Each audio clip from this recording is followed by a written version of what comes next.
ከነዚህ ተቋሚ ኃይሎች ውስጥ የመጀመሪያዎቹ የግራ ኃይሎች ናቸው።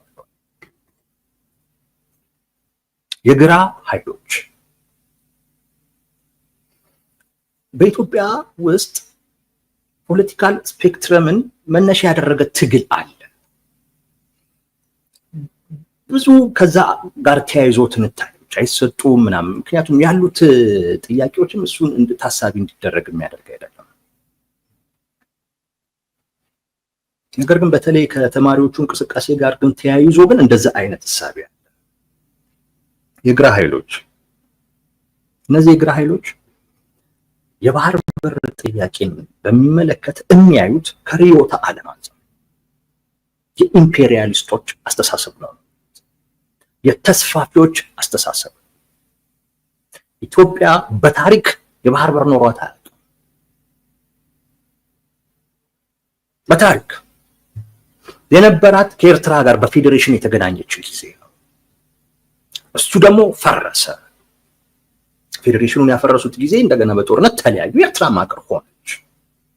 ስለዚህ የባህር በር ይገባናል የሚለው ጥያቄ የተስፋፊዎች ጥያቄ ነው። የቀኝ ዘመም አይደለም፣ የቀኝ ኃይሎች ጥያቄ። ቀኝ ዘመም ማለት ወደ ቀኝ ያዘነበለ እንደማለት መሀል ላይ ነገር ነው። የቀኝ ኃይሎች ጫፍ ላይ ያሉት ማለት የነሱ አስተሳሰብ ነው። የትምክህተኞቹ አስተሳሰብ ነው። ስለዚህ በኢትዮጵያ ፖለቲካ ውስጥ የባህር በር ጉዳይ ወይም አጀንዳን ማንሳት ማለት ይሄ የቀኝ ኃይል፣ ይሄ ተስፋፊ፣ ይሄ ትምክህተኛ አካል ማንሰራራት ወይንም ደግሞ መጠናከር የሚችልበት በፖለቲካው መድረክ ውስጥ ወደፊት መምጣት የሚችልበትን እድል መፍጠር ነው ብሎ ያምናል። ርዕዮተ ዓለማዊ ነው ሐሳባቸው። ከዛም ውጪ አሁን ላለው ስርዓት አደጋ ነው። አሁን ያለው ስርዓት ግራ ዘመም ነው ወይም የግራ የፖለቲካ ኃይሉን አሸናፊ ያደረገ ነው። ያው ብሔረሰቦችን ምናምን እንደዚህ አሸናፊ ያደረገ ያን አይነት የፖለቲካ ሐሳብ ማለት ነው። የቀኝ ኃይሉን ተሸናፊ ያደረገ የቀኝ ኃይሉ ማለት ይሄ ኢትዮጵያኒስት የሚባለው ስብስብ ማለት እሱን ተሸናፊ ያደረገ። ስለዚህ በዚህን ወቅት ላይ የባህር በር ጥያቄ ካነሳ ይህንን አጀንዳ ሊደግፈው የሚችለው ኢትዮጵያኒስቱ ነው። ምን አደረግከው ማለት ነው? ተንሰራ። ምን አደረግከው ማለት ነው? ወደፊት አመጣው። ይሄ አካል ወደፊት ሲመጣ የስርዓቱ አደጋ ነው የሚሆነው። በዚህ አጀንዳ ጉዳይ ላይ እንድተባበር ወይም እንዲህ እንደሆን እንዲህ አይነት ለውጦች ይደረጉ ብሎ እስከመጠየቅም ሊደርስ ይችላል። የባህር በር ጉዳይ ማንሳት አያስፈልግም። ወደብ ግን ያስፈልጋል። እና ምን ይላሉ? ወደብ ሸቀጥ ነው፣ ገንዘብ ካለን እንገዛዋለን። ያኔ በኢትዮ ኤርትራ ጦርነት ጊዜ የኢትዮጵያ ሰራዊት እንዲመለስ የተፈለገበት አንዱ ምክንያት አቶ መለስ ዜናዊ ለኤርትራ መንግስት ስስ ልብ ስለነበራቸው ብቻ አይደለም፣ ሊሆን ይችላል አንድ ምክንያት። ነገር ግን ይሄንን አጀንዳ ሲነሳ ይሄንን እንያዝ ምናምን ግን ሲባል ማን ነው ብድግ እያለ ያለው? እንደም ጦርነቱን ራሱ ቶሎ የተቋጨበትም አንዱ ምክንያት ነው። ኢትዮጵያኒስት የሚባለው የአንድነት አቀንቃኝ በቃ አስመራ ድረስ እንሂድ። ይሄንን ኃይል ነው ያስቆሙት። ይሄንን ኃይል ነው የከለከሉት፣ ለራሳቸውም ለስርዓቱም አደጋ ስለሚሆን። አሁንም ይህን የቀይ ባህር አጀንዳ ሲነሳ፣ የባህር በር አጀንዳ ሲነሳ ይሄ በፍጹም ልክ አይደለም ነው የሚሉት። ግን በጣም ጥቂት ሰዎች ናቸው እነዚህ ሰዎች በዚህ ደረጃ ጉዳዩን ተመልክተው የሚቃወሙት በጣም ጥቂት ሰዎች ናቸው። ለነሱ ኢትዮጵያ ውስጥ ካለ የፖለቲካ ስፔክትረም ጋር የተያያዘ ነው። የፖለቲካ የኃይል አሰላለፍ ጋር የተያያዘ ነው። ይሄ ግራና ቀኝ ከሚባለው ጋር የአሁኑን ስርዓት ጠብቆ ከማስቀጠል ጋር የተያያዘ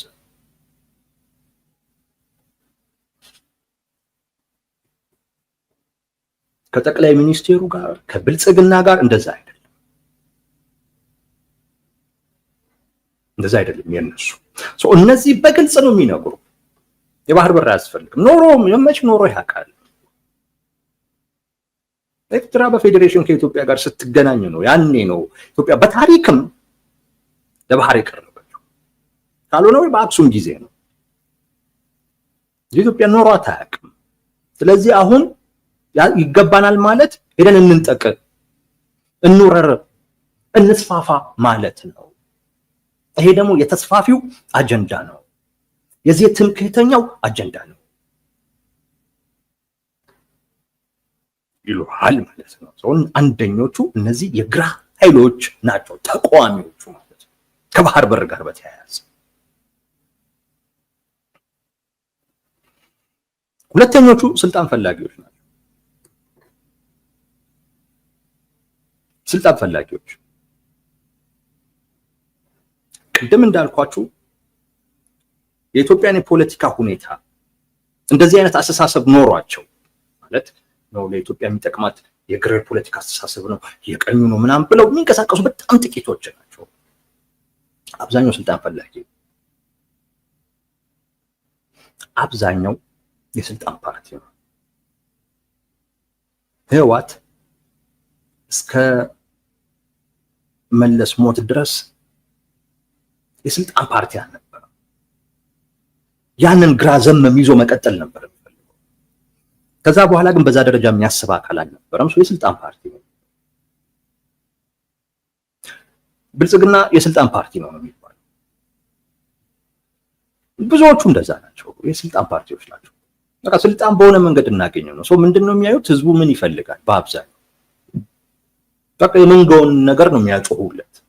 በሱ መንጋው ገፍቷቸው ስልጣን ላይ መቀመጥ ነው የሚፈልጉት እንጂ የሆነ አይ ለሀገራችን የሚጠቅመው ለህዝቡ የሚጠቅመው ይሄ አይነት አስተሳሰብ ነው፣ ይሄ አይነት ስርዓት ነው፣ ይሄ ስርዓት ሊተከል የሚችለው በዚህ አስተሳሰብ ነው፣ እንደዚህ ብሎ የሚያስብና በዛ ልክ የሚንቀሳቀስ በጣም ጥቂት ሰው ነው።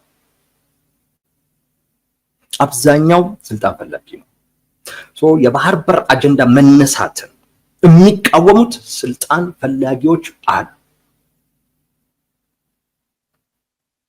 እነዚህ ሰዎች የሚያዩት ስልጣን ላይ ያለው ግለሰብ ወይንም በሱ የሚመራው መንግስት ይዳከማል ወይንስ ይጠናከራል? በዚህ አጀንዳ እኛ እንዳከማለን ወይንስ እንጠናከራለን? ይህ አጀንዳ ሲመጣ ለኛ ይዞት የሚመጣው ስጋት ወይንስ ኦፖርቹኒቲ? ከዚህ አንፃር ነው የሚያሰሩት። የባህር በር አጀንዳ ሲነሳ ያዩታል። የኢትዮጵያ ህዝብ ባህር ያስፈልገዋል። እንዴት አያስፈልገኝም ይላል። ከተገኘማ ይሁን ነው። ምክንያቱም ከባህር ጋር ተያይዞ የሚመጣ ማህበራዊ በሉት ምጣኔ ሀብታዊ በሉት ኢቭን ፖለቲካዊ ብዙ ነገሮች አሉት። የእኛ ህዝብ ደግሞ በአብዛኛው ጥያቄ ፍላጎቱ ፊዚዮሎጂካል የሚባለው ደረጃ ላይ ነው፣ መብላት መጠጣት ላይ ነው። ከዛ ጋር ተያይዞ የሚመጣለት ብዙ እድሎች አሉት።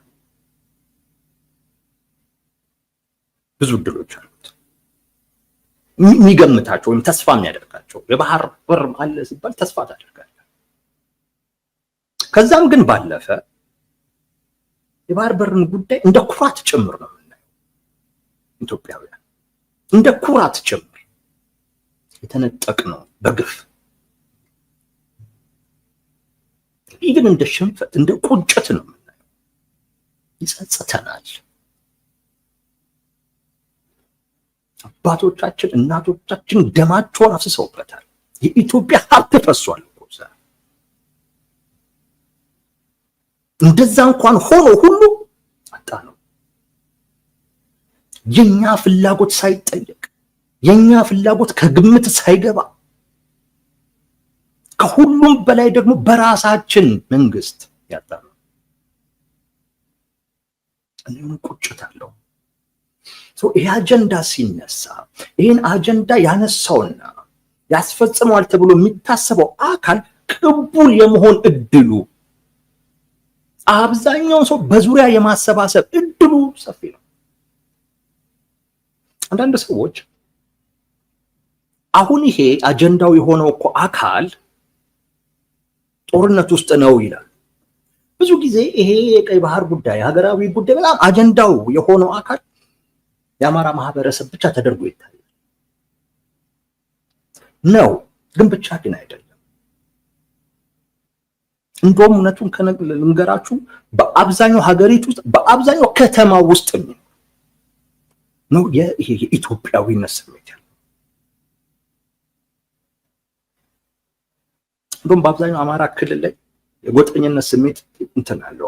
አሁን የሚታየው እሱ እነሱ ናቸው ጎጥ የሚሉት። እኔ በዚህ ቃል እንኳን አልጠራውም ነበረ። የአውራጃዊነት ስሜት ለምሳሌ ጎጃሜነት፣ ጎንደሬነት፣ ወለየነት፣ ሸዋዬነት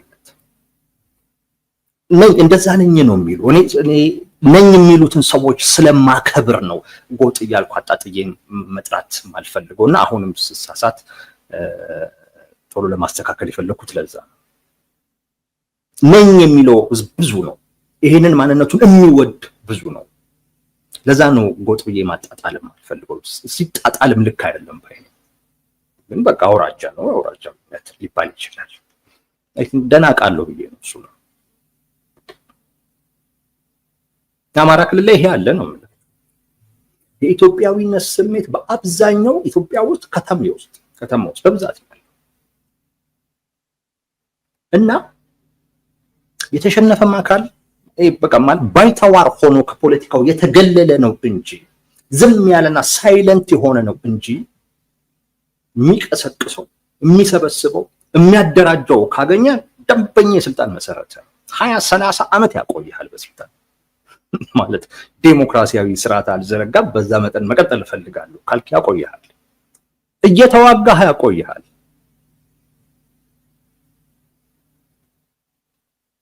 ይሄንን ያውቁታል። ስልጣን ፈላጊዎቹ የባህር በር አጀንዳን ማንሳት ማለት ይሄንን አካል በዙሪያ ሊያሰባስብ እንደሚችል ያውቃል። ስለዚህ ይቃወማል። አንተን ያጠናክራል፣ እሱን ደግሞ ምን ይሏል? ያዳክማል። አሁን ደግሞ ካያችሁ አብዛኛው የተቃውሞ እንቅስቃሴ ያለው በብሔር አደረጃጀት ነው። አማራውም ለራሱ ነው፣ ትግራይም እንደዚሁ፣ ኦሮሚያም ላይ እንደዚሁ ነው፣ ለራሱ ነው። ያው እንጣመራለን ምናምን እያሉ ነው፣ ግን እስካሁን ያ ነገር የለም። እየብቻ ነው። ሰው ምን መሆን አለበት? ብሔርተኛ እና ይሄ አጀንዳ ደግሞ ሲነሳ የሚያሰባስብና ከብሔር ማዕቀፍ የሚያስወጣ ነው። ትነጠቃለህ። ስለዚህ ይፈራዋል አጀንዳው። ስልጣን ፈላጊዎች በዚህ ምክንያት ይቃወሙታል። ሶስተኛ ተላላኪዎቹ ናቸው። የኤርትራ መንግስት ተላላኪዎች እነዚህ የራሳቸው አጀንዳ የላቸውም፣ ራዕይም የላቸውም፣ ሐሳብ የላቸውም፣ መርህ አያውቁም፣ ህግ አያውቁም። አንድ ነገር ነው ያላቸው፣ ተልእኮ አላቸው።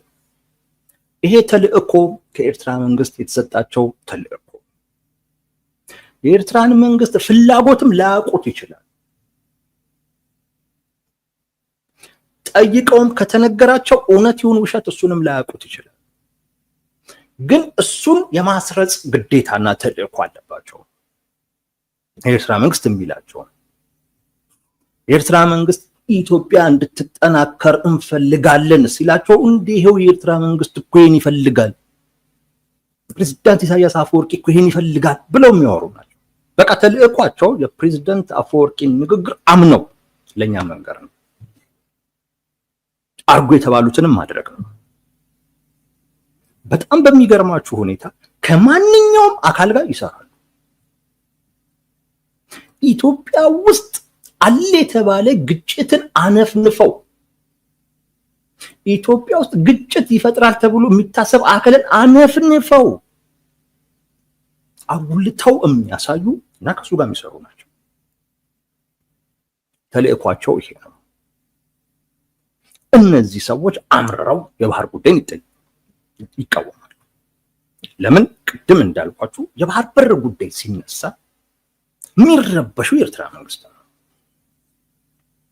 እንደውም አንዳንድ ሰዎች እንደዛ ስለሚፈጥር አይነሳ ሁሉ የሚሉ አሉ። ለምን? ይፍጠር እንጂ ይረበሹ።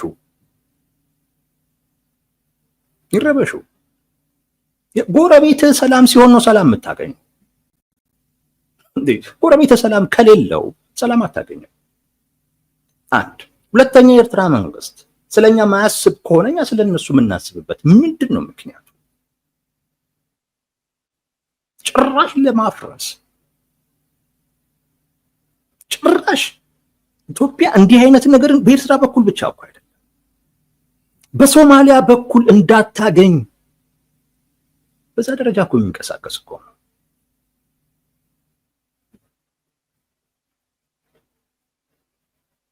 በዛ ደረጃ የሚንቀሳቀስ እነዚህ ተላላኪዎች ይሄን አጀንዳ ምን ማለት አለባቸው? ማስቆም አለባቸው። ስለዚህ ጠቅላይ ሚኒስቴሩ ለራሳቸው ሲሉ ነው ይሏል። እና አንተ ስለማን ስትል? እኮ ለህዝብ ብሎ የሚሰራ መሪ ያስፈልገናል። ኢትዮጵያ ውስጥ የቅንጦት ጥያቄ እኮ ነው። መች ኖሮ ነው ያውቃል?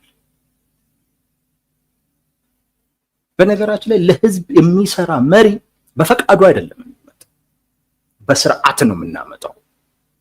ስርዓተ ስናበጅ እና በዛ ስርዓት መንቀሳቀስ ግዴታው የሆነ መሪ እንዲኖር ማድረግ ስንችል ነው ህዝብ ሊጠቀም የሚችለው እንጂ ማንም የሚወጣ እና የመውጣት ፍላጎት ያለው በሙሉ ለራሱ ነው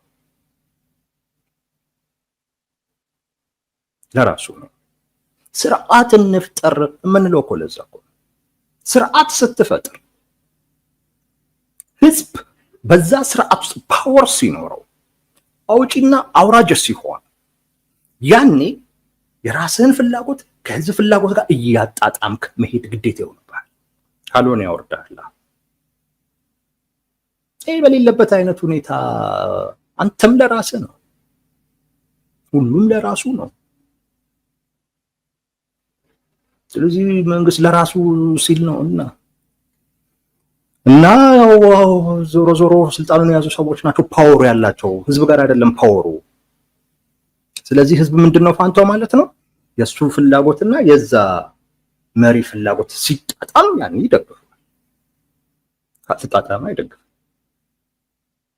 ስርዓት ግን ብናበጅ፣ ዴሞክራሲያዊ ስርዓት ግን ቢኖር ህዝብን አሸናፊ የሚያደርግ ስለሚሆን ያንን የማጣጣም ግዴታ መሪው ላይ ይወድቃል።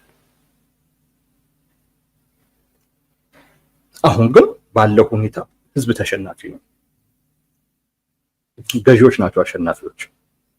እሱ የነሱን ፍላጎት ነው የሚያስፈጽሙት። እኛም ከህዝብ ጋር በዛ ውስጥ የምናገኘው ነገር አለ ስንል እናበረታታለን፣ የለም ብለን ስናስብ እንቃወማለን፣ ይጎዳናል ብለን ስናስብ እንታገላለን። ያ ነው የሚሆነው። እና እነዚህ ተላላኪዎች በቃ ይሄ ተልእኮ ብቻ ነው ያላችሁ፣ ተልእኮ ብቻ። ለኢትዮጵያ ምንድነው የምታስቡት? የላቸው። ኢትዮጵያ ምንድን እንድትሆን የምትፈልጉት? የላቸው።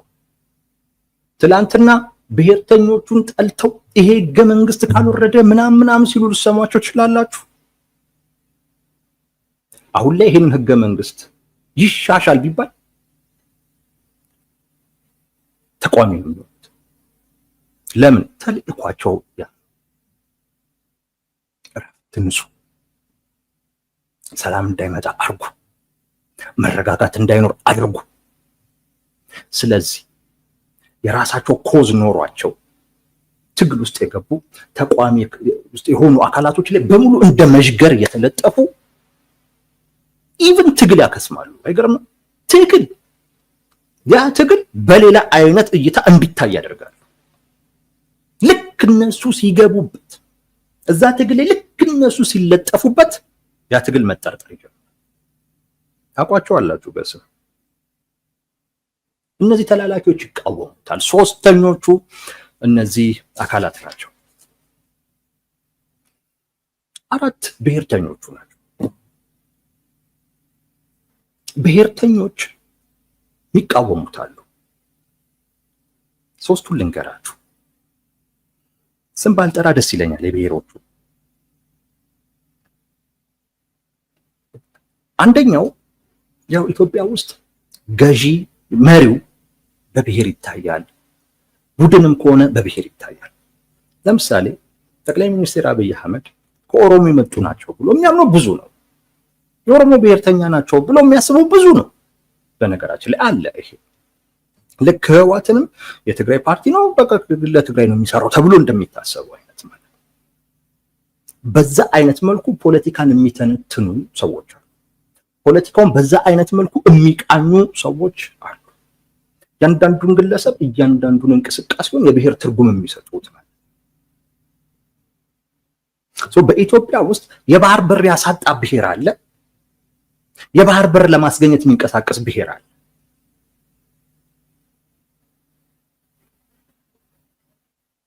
ብሔርተኞቹ እንዴት ነው የሚያዩት? ነገ ምን አይነት ትርክት ሊፈጠር ነው? እከሌ የሚባለው ብሔር ያሳጣው፣ እከሌ የሚባለው ብሔር አስገኘው፣ እንዲህ አይነት ትርክት ሊፈጠር ነው። ይሄን አይነግሯችሁም፣ ግን ይቃወሙታል በሆነ አይነት መንገድ። ለምን? የብሔር መልክ ስላለው በዛም ይቃወማሉ።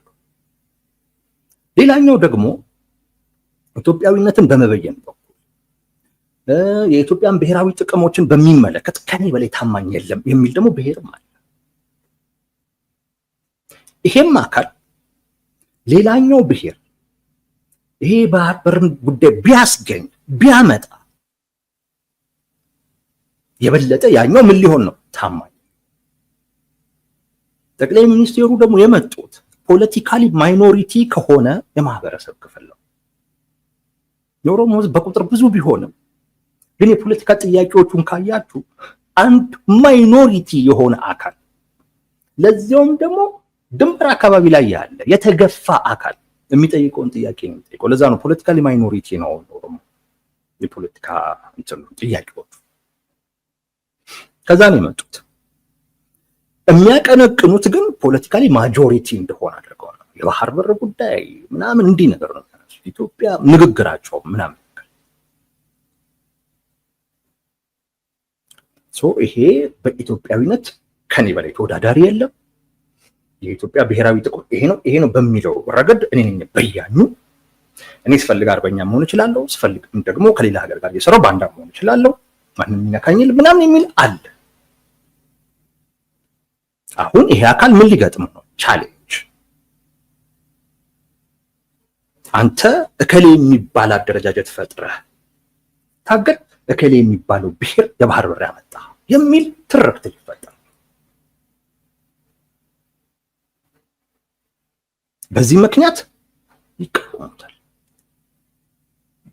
ሶስተኛው ይሄ የኦሮሞ የፖለቲካ ማህበረሰብ ሁሌም ማይኖሪቲ እንዲሆን የሚፈልጉ አሉ። የራሱ ሰዎች ብሔርተኞቹ እንገነጠላለን ምናምን የሚሉት አዲስ አበባ የኛ ነው ምናምን እንደዚህ አይነት ነገሮች ተገፍተናል፣ ተበድለን ነበር ምናምን ሲሉ የነበሩት አሁን እነዚህ የባህር በር ጥያቄ ምናምን ከኦሮሞ በወጡ ሰዎች ሲቀነቀን ይሄ የፖለቲካ ማህበረሰብ ወዴት እየሄደ ነው? የሀገራዊ ማንነትን እየያዘ ነው የሚመጣው። ለኢትዮጵያዊነት ዋስ ጠበቃ ነኝ ወደ ማለት ነው የሚመጣው።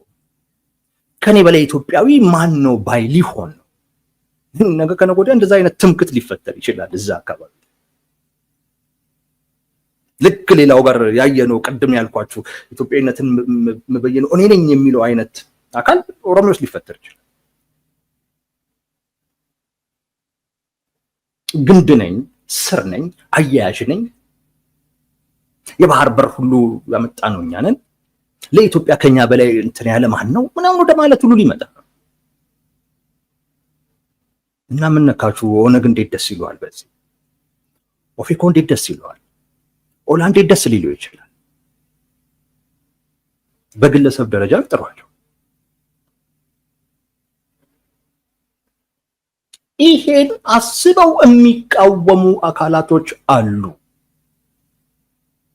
በዚህ ደረጃ ነው። በነገራችን ላይ ይሄ ኢትዮጵያ ውስጥ እንደው ለፖለቲካ ለግምት ቅርብ ግምት ለመገመት ፖለቲካውን በዚህ መልኩ ማየት ይጠቅማል። አብዛኛው ሰው በዚህ መልኩ ነው የሚየው ፖለቲካ። ለዛ ነው ይሄ ብሔርተኝነት ነገር መቅረት አለበት የምንለው። በዚህ መልኩ ነው የሚታየው ፖለቲካ። በተለይ አሁን ላይ በዚህ መልኩ መናፈሻ ሲሰራ ምንድን ነው የሚባለው? የኦዳ ቅርጽ አለው፣ ቀለሙ ይታያል። ግራ እኮ ነው ያጋባው። በዚህ ደረጃ ነው ያለው ማለት እኔ ይሄንን የሚሉ ሰዎች ብቻ ናቸው ስተት እያልኩኝ አይደለም። በዛኛውም በኩል እንደዚህ ሊታሰብ ይችላል። የሚታወቅ ነገር የለም። ግን ፖለቲካው በዚህ ደረጃ እየታሰበ ነው ይሰራ። ሰው በዚህ ምክንያት የሚቃወሙ አራተኛ አካላቶች አሉ። ሌላዎች ራሳቸውን ደግሞ የሾሙ አሉ። ማለት ታሪክ አኗሪ ነን የሚሉ ራሳቸውን የሾሙ ማለት በቃ ወደፊት የምትታወቀው በዚህ ነው ብለው የሚነግሩ ደግሞ አሉ። ታሪክ አኗሪዎች ብያቸዋለሁ። እኔ ስም አወጣጥ አልችልም፣ ግን እንደዛ ብያቸዋለሁ። እነዚህ በአብዛኛው ቀድሞ የኢህአዴግ ደጋፊዎች የነበሩ ናቸው። ሌሎችም አሉ፣ በአብዛኛው ማለት ነው። እና ያኛው አካል ስሙ ጠፍቷል ባዮች ናቸው። ማለት ለሀገር ያደረገው ነገር አለ፣ ግን በዛ አይነት መልኩ አልታየም። ስሙ ጠፍቷል። ግፈኛ ተደርጎ ተስሏል። ገራፊ ተደርጎ ተስሏል። ይሄ የሚቆጫቸው አይነት ሰዎች ይመስሉኛል። እና ያንን በቀል አሁን ባለው ብልጽግና ወይም ደግሞ ይበልጥ ደግሞ በጠቅላይ ሚኒስቴሩ ላይ ማተኮር ይፈልጋል።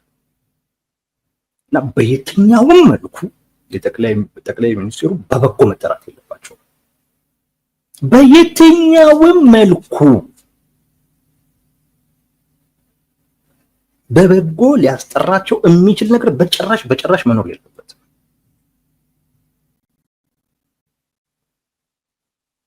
በጭራሽ እንደው ከአቅማችን በላይ ሆኖ ለሰው ጥሩ የሚመስል ነገር እንኳን ካለ ጭቃ መቀባት አለብን፣ ጥላሸት መቀባት አለብን የሚላል። በነገራችን ላይ ይሄንን ስታዩ ነው የኢትዮጵያ ፖለቲካ በጣም በቃ ጽንፍ እየሄደ እንደሆነ የሚገባችሁ። እውነት እኔ የተቃውሞ ጎራው ላይ በጣም የጠላሁት አንዱ ነገርና አልመች ያለኝ ነገር ያ ነው። ይሄ ነው። እኔ እንዲህ አይነት ነገር መንግስትን ፍጹም ልክ ነኝ ሲል፣ ያኛውም ደግሞ ፍጹም ስህተት ነህ ሲል ግራ ነው የሚገባው። ከአንዳቸውም አለመሆንን ትመርጣላችሁ። ከአንዳቸውም አለመሆን አይመችም። ሁለቱም አይፈቅዱላችሁ። ወደዚህም ወደዛም ለማሰብ አይፈቅዱም።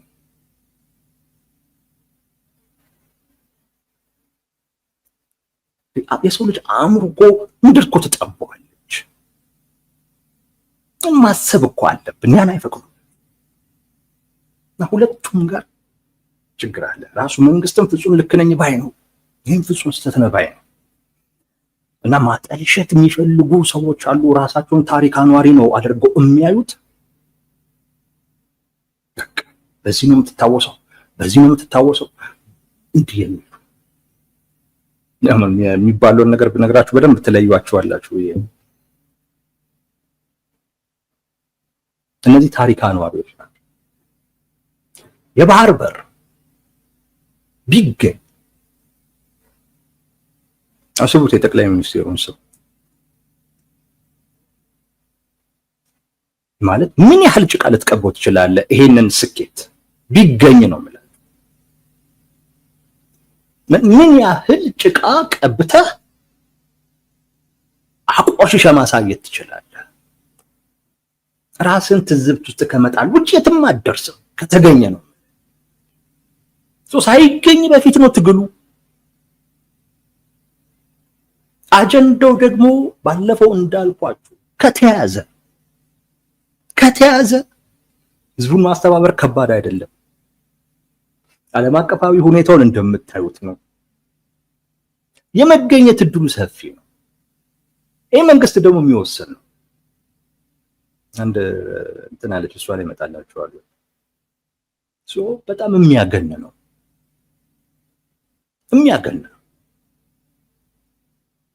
አሁን መንግስቱ ኃይለማርያም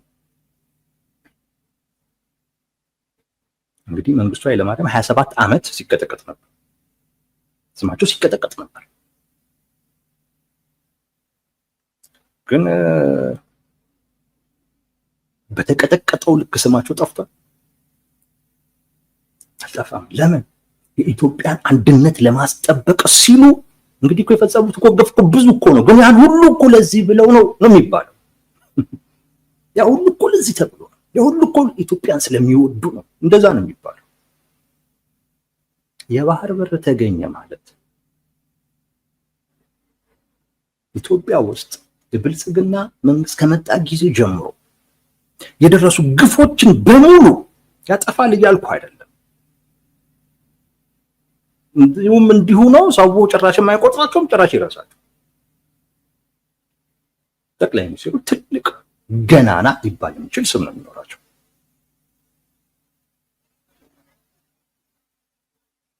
ገናና የሚባል ስም ነው የሚኖራቸው።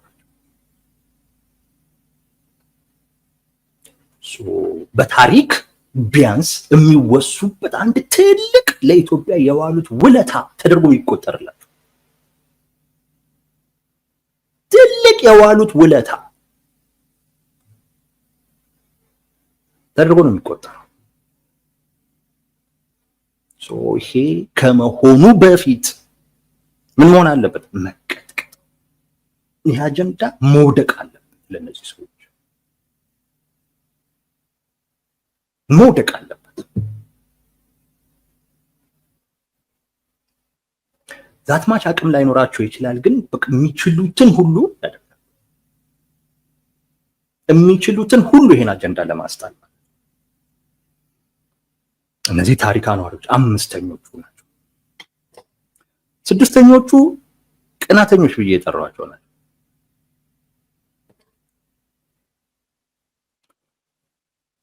እነዚህ በአብዛኛው ግለሰቦች ናቸው።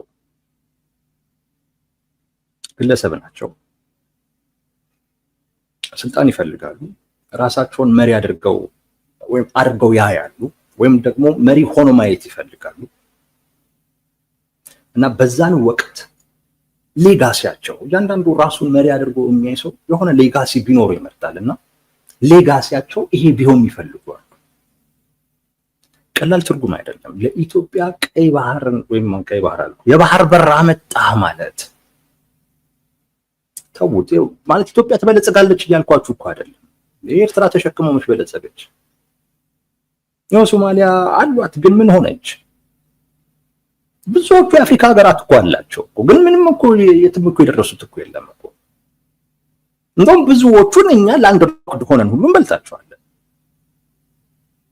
ግን የባህር በር ጉዳይ ለኢትዮጵያውያን ተስፋ ብቻ አይደለም የሚፈጥረው፣ ከኩራት ጋር የተያያዘ ነው። በቃ ያን ክብር የመመለስ ጉዳይ ነው። ያን ኩራት የመመለስ ጉዳይ ነው። በግፍን ያጣ ነው። ተነጥቀን ነው። ብዙ ዋጋ ከፍለንለታል። ብዙ አፄ ኃይለ ሥላሴ እኮ ብዙ ነገር እኮ ነው ያደረጉት። ፌዴሬሽኑን አፍርሰው ኤርትራ ልክ እንደ አንድ ጠቅላይ ግዛት እኮ የማድረግ ፍላጎት እኮ የነበራቸው ከባህር በር ጋር እኮ በተያያዘ እኮ ታሪክን የመመለስ ፕሮጀክት ብለው ማለት ነው። ወደ ነበረበት የመመለስ ፕሮጀክት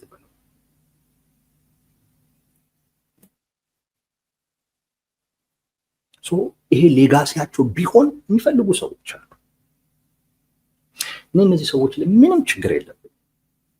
ምናልባት ቅናተኛ ለምን አልካቸው የሚል ነገር ከተነሳ ማለት ነው ራሱ መሪ ቢሆን ይሄንን አመጣለሁ። ይሄ እንደው በጣም በጣም የሚበረታታ ጉዳይ ነው። ራዕይ የሌለው መሪ ሀገር እጁ ላይ ስትወድቅ አደጋ። ራዕይ ያለው መሪ ነው የሚያስፈልገው። ራዕይ ያለው መሪ ስልጣኑን በደንብ አስጠብቆ ነው የሚቀጥለው። ልፍስፍስ አይሆንም። ማንም መጥቶ አይነጥቀውም። በነገራችን ላይ ጠቅላይ ሚኒስትሩ ራዕይ አልባ ተደርገው መታየታቸው ነው ሁሉ ብድግ ብሎ እንደሳቸውም ሀገር መምራት ከሆነ እኔ መምራት እችላለሁኝ ብሎ እየተነሳ ያለው። ግን አይደሉም።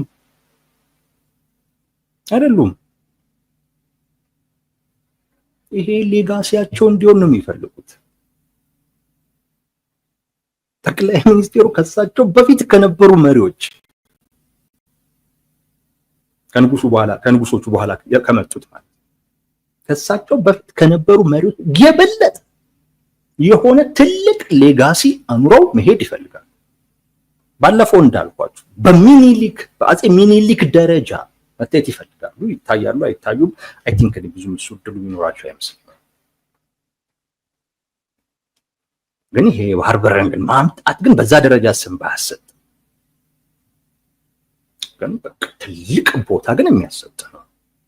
ስለዚህ ይሄ ሌጋሲያቸው እንዲሆን የሚፈልጉ ሰዎች አሉ፣ ግለሰቦች አሉ፣ ራሳቸውን ለመሪነት ያጩ።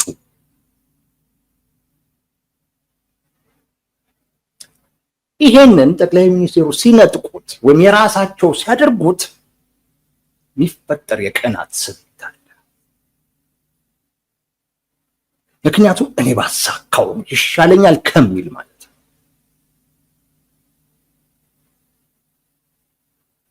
የመነጠቅ ያንን በቃ ያለሙትን ህልማቸውን የመጨናገፍ አይነት አድርጎ የሚቆጥሩት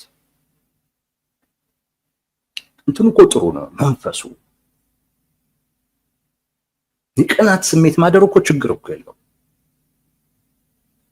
ግን እንዳይሆን ወደ መመኘት እንዳይሆን ወደ መቃወም ግን ስትሄድ ቅናተኛ የሚያስብል እሱ ነው። አንዳንዶቹ ከዚህም አንጻር ቅናተኞች ያልኩበትም መቃወም ስለጀመሩ እሱንም እንደምታዩት የሚቃወሙ 7 ኃይሎች ናቸው እንጂ አይ ይሄንስ እኔ ባሳካው ጥሩ ነበር ብለው ወይ ዝም ያሉ ወይም ደግሞ ይሁን ችግር የለውም እሱም ቢያሳካው ብለው መደገፍ የጀመሩ ወይም አጀንዳውን መነሳቱ ጥሩ ነው ያሉ እነሱ እዚህ ውስጥ የሚገቡ አይደለም። እንደዛ አይነት ቅናትማ መኖር አለበት። እንደዛ አይነት የሚቀና ፖለቲከኛም ያስፈልጋል። ግን ወደ መቃወም ሄዱ ለማስጣል ለማጨናገፍ የሚሰሩ ግን ከሆነ ይሄ ቅናተኝነት ነው። ሲታይ ደግሞ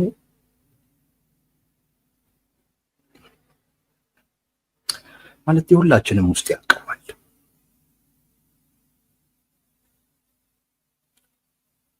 ጠቅላይ ሚኒስትሩ በጣም ትልቅ ድክመት ያለባቸው ቢሆንም ግን ጥንካሬም አላቸው። በተለይ ስልጣናቸውን በሚመለከት ጠንካራ ነው።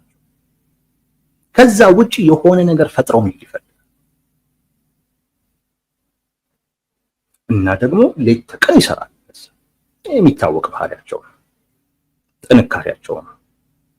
የህዝቡ ሁኔታ አስቡት። ለባህር በር ያለው ሰፍ የሚልበትን ነገር ዓለም አቀፋዊ ሁኔታውን እዩት። የተመቸ ነገር ነው አሁን ላይ። ስለዚህ ግምታችሁ ሊሳካ ይችላል። በዚህ ምክንያት ቅናት ውስጥ የሚገቡ ሰዎችና ለማስጣል የሚቀርቡ ሰዎች አሉ። እነዚህን ሰዎች ቅናተኞቹ ብያቸዋለሁ። 7ኞቹ ጥላቻ ያወራቸው ሰዎች ናቸው። ጥላቻው የተለያየ መልክ ይኖረዋል። የብሔር መልክ ሊኖረው ይችላል። የሃይማኖት መልክ ሊኖረው ይችላል። ብዙ መልክ ሊኖረው ይችላል። ጥላቻው ከፖለቲካም ጋር የተያዘ ሊሆን ይችላል። በጥላቻ የታወሩ የነሱን በጎ ነገር አያሳየኝ የነሱን ጥሩ ነገር በፍጹም አያሳየኝ ብለው የማሉ ሰዎች አሉ።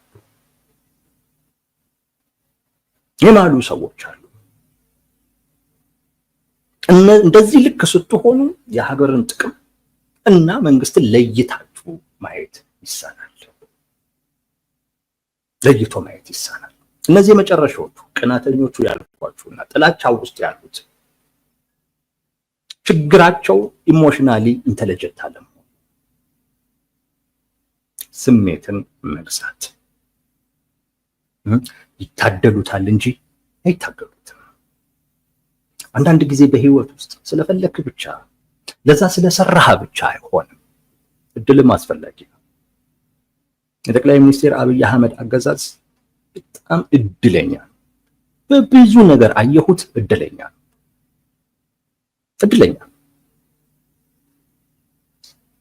ተውትና ይኸው ተቋሚዎቹ ራሱ እርስ በርስ ይከፋፈሉለት አይደል እንዴ? እርስ በርስ መከፋፈል እኮ በፍጹም አይሆንም እኮ የተባለው የትግራይ ብሔርተኝነት እኮ አውራጃዊ ስሜት ውስጥ እኮ ገባ። አንተ ከሌ እስከ መባባል ደረሰ። ማርያም ነች ያገናኘችን፣ ልጇ ነው ያገናኘን ሲሉ የነበሩ ሰዎች አይለያዩም ያልናቸው ሰዎች ሳገኘህማ እገልሃለሁ መባባል ጀምሮ። እኔ ይሄ በእነሱ ስራ ብቻ የመጣ እኮ አይደለም፣ እድልም ጭምር ነው። እንደገና ወቅቱ የሚመች ነገር መሆን አንዳንዴ እድለኛ መሆን ያስፈልጋል። እነዚህ 7 አካላቶች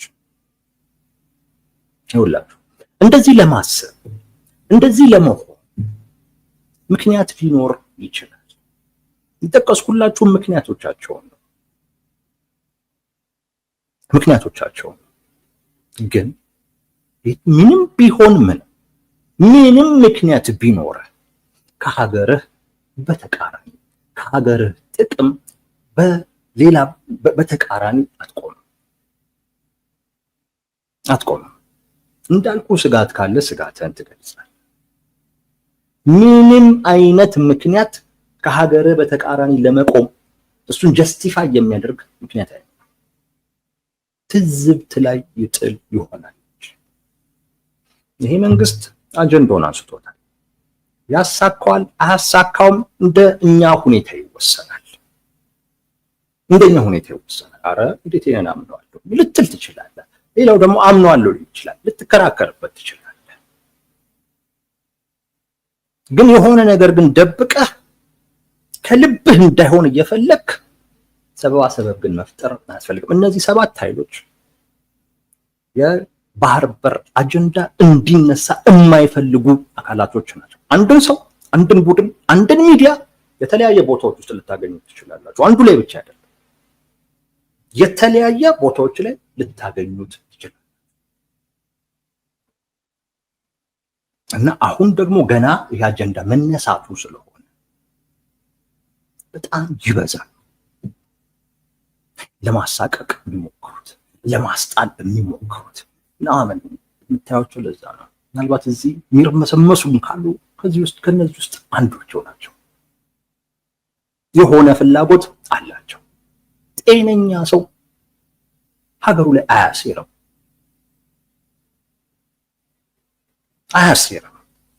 ምንም ቢሆን እኔ እኮ ታስሬያለሁ፣ እኔ እኮ ተሰድጃለሁ። ምናልባት ይህንን አገዛዝ በመቃወም ረገድ በልኩ እና በድፍረት ፊት ለፊት ከተቃወሙት ከተጋፈጡት በጣም ጥቂት ሰዎች አንዱ ነኝ። በዛ ታሪክ እኮራለሁ። በዛም ምክንያት ከአቅሜ በላይ ሆኖ ደግሞ ተሰድጄ ተገፍቼ ቤተሰቤን ትቼ ግን በሀገሬ ላይ ግን አላሴርም። ስለተገፋው ከኤርትራ መንግስት ጋር ሀገሬን ለማፍረስ አልሰራም። በአስተሳሰብ አልደግፍም። እሱ እንኳን መስራት ተውት፣ በአስተሳሰብ አልደግፍም። ባለፈው ምን አልኳችሁ? ሞት ይሻላል የሚባል ነገር እኮ አለ። ሰዎች ለሆነ ሞራል ሲኖሩ፣ ለሆነ እሴት ሲኖሩ እኔ ራሴን በዛ ደረጃ ማየት ፈልጋለሁ። ነኝ እያልኳችሁ አይደለም፣ ግን እሞክራለሁ። ልፎርሽ እችላለሁ አንዳንዴ፣ ግን እሞክራለሁ። ልሳሳት እችላለሁ፣ ግን እኔ ምን እላለሁ? እሞክራለሁ። ፍላጎቴ እንደዛ ሞራል ያለው ሰው መሆን ነው። ሰው ሞራል ሊኖረው ይገባል። የፖለቲካ የመጨረሻው ጉዳይ ሀገር ነው። የፖለቲካ የመጨረሻው ጉዳይ ህዝብ ነው። አንተ ከዛ በታች ነህ። በህዝብ ኪሳራ፣ በሀገር ኪሳራ አንተ ፍላጎትን ለማሳካት የምታደርገው ጥረት ስህተት፣ ለማንም ሲሆን ማለት ነው፣ ለመንግስትም ለተቋሚም ሲሆን።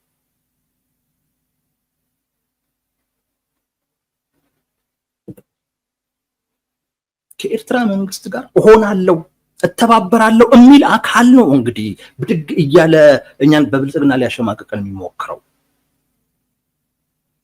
ይሄ እንዴት አይነት ዘመን! እንዴት ነው በዚህ ምን እንሸማቀቀው? እንዴት በዚህ እንሸማቀቃለን? የሆነማ ችግር አለ እንዴ! መሸማቀቅ ያለባቸው ሰዎች እኮ አሸማቃቂ ለመሆን እኮ እየሞከሩ እኮ ነው። ይገርመኛል። ከኤርትራ መንግስት ጋር እሆናለሁ የሚል አካል እንደ ጀግና የሚቆጥር የሆነ ማህበረሰብ እኮ እየተፈጠረ እኮ ነው። ቁጥሩ ትንሽም ይሁን ብዙ እንዳልሆነ አውቃለሁ፣ ትንሽ ነው። ግን እንዴት እንዲህ አይነት ድፍረት ሊያገኙ ቻሉ? ይሄ እኮ አንድ የውድቀታችን እኮ ማሳያ፣ የውድቀታችን ማሳያ። ብዙ ስራ ይቀረናል። ኤኒዌይስ ምንም ቢሆን ምንም ኢትዮጵያ ውስጥ ችግር አለ። መኖር ከባድ ነው። መስራት ከባድ ነው። የምትነግሩን አይደለም። እንደውም እኛ ነን ማሳያችሁ። ለምን ስንነግራችሁ የነበርነው እኛ ነን። ለዛም ዋጋ የከፈልነው እኛ ነን። መታገል ነው ለዚህ መፍትሄው። መታገል፣ አገዛዙን ለማስወገድ መሞከር፣ የተሻለ ስርዓት ለመፍጠር መሞከር፣ ስህተት የለውም። ግን ከሌላ ሀገር መንግስት ጋር ግን ሆኜ ሀገሬን እወጋለሁ ግን ስትል፣ ለዚያም ደግሞ ሀገርን የማፍረስ ፍላጎትና ተልእኮ ካለው አካል ጋር ደግሞ ሲሆን ማንም ዝም ብሎ አያይህም።